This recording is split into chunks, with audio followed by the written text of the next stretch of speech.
भारतवासी एक मिसअंडरस्टैंडिंग कर लेते हैं, जो शिव और शंकर दोनों को एक ही समझ लेते हैं। जहां दोनों का नाम भी अलग है, शिव और शंकर, जहां दोनों की आकृति ही अलग है, आइडेंटिटी अलग है। एक ही निराकार ज्योतिर्लिंगम, एक ही आकारी देव पुरुष, जहां दोनों का ऑक्यूपेशन अलग है।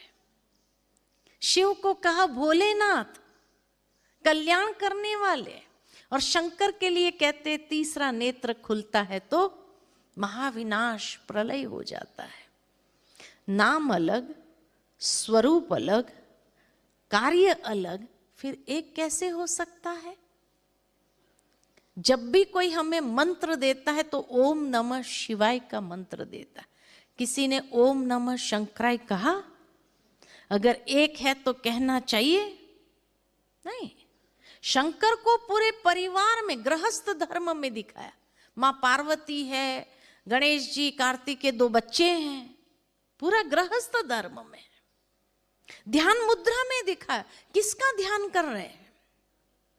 उनसे श्रेष्ठ कौन था? खास कैलाश पर्वत पर जाकर के ध्यान किया। किसका? कैलाश माना दुनिया का सबसे बड़े ते बड़ा शिवलिंग, पूरा पर्वत ही शिवलिंग आकृति का है।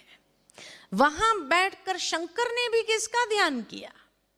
शिव का ध्यान किया। तो इसीलिए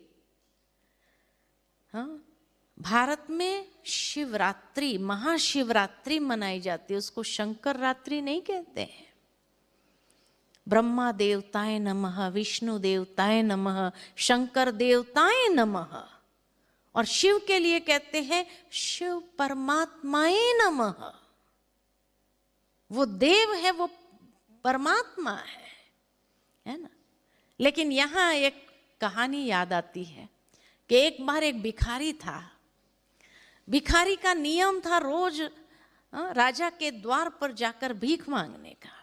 राजा का भी नियम था, मेरे द्वार पर जो आया खाली हाथ नहीं जाएगा, कुछ न कुछ देना जरूर है। कुछ न कुछ देते थे। एक दिन भिखारी के मन में विचार आया कि ये राजा कहाँ से लाता है, उस सोर्स को अगर मैं भी जान लूं तो मुझे भीख मांगनी ना पड़े। तो उसने सोचा जरूर सुबह सुबह प्राप्त करते होंगे, फिर सारा दिन लोगों को देते होंगे। तो सुबह 6 बजे में पहुंच गया। द्वारपाल को जाकर पूछा, द्वारपाल तुम मुझे ये बात बताओ कि राजा इस वक्त कहाँ होंगे और क्या करते होंगे? तो कहा राजा वो तो मंदिर में बैठे पूजा कर रहे हैं। उसने सोचा जरूर वहां कोई स्रोत होगा, आज तो मुझे देखना ही है कहां से निकालते। पहुंच गया मंदिर में, पीछे जाके बैठ गया। थोड़ी देर में राजा ने भगवान से प्रार्थना की, हे प्रभु मेरी झोली भरतू रखना ताकि मैं अनेकों की झोली भर सकूं। जैसे ही भिखारी ने ये सुना, उठ के बाहर आ गया। द्वारपाल ने कहा बड़ा जल्दी बाहर आ गया, क्या बात है? कहा अरे आज पता चला ये राजा भी भिखारी है। वो भगवान से मांगते हैं, हम उनसे मांगते हैं, तो हम भी भगवान से ना मांगे। चलते चलते भिखारी का मन चलने लगा कि राजा पूजा कर रहे थे हनुमान जी की।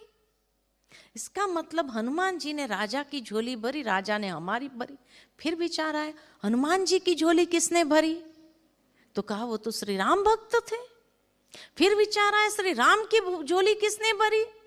तो कहा उन्होंने तो महादेव को याद किया था। तो भिखारी सोच में पड़ गया कि इसका मतलब महादेव के बहुत सारे भक्त, उसमें से एक हिस्सा श्री राम को मिला होगा। श्री राम के भी इतने सारे भक्त, उसमें से एक हिस्सा हनुमान जी को मिला होगा। हनुमान जी के भी इतने सारे भक्त, उसमें से एक हिस्सा राजा को मिला होगा। राजा को भी इतने सारे को देना पड़ता, उसमें से एक हिस्सा मेरे पास आता है। तो भिखारी सोच में पड़ा कि ये वाया वाया में सब कम हो रहा है, क्यों ना मैं डायरेक्ट कनेक्शन करूं भोलेनाथ के साथ ही। कहीं हमारा हाल भी यही तो नहीं है? हाँ, तो आज के बाद क्या करेंगे? डायरेक्ट कनेक्शन करो ना, कोई प्रॉब्लम है क्या? भोलेनाथ से डायरेक्ट कनेक्शन, इसी का नाम तो राजयोग है। डायरेक्ट कनेक्शन करो, वाया वाया में नहीं जाओ, नहीं तो बहुत कम मिलेगा। पूर्ण प्राप्ति करनी है तो डायरेक्ट करो।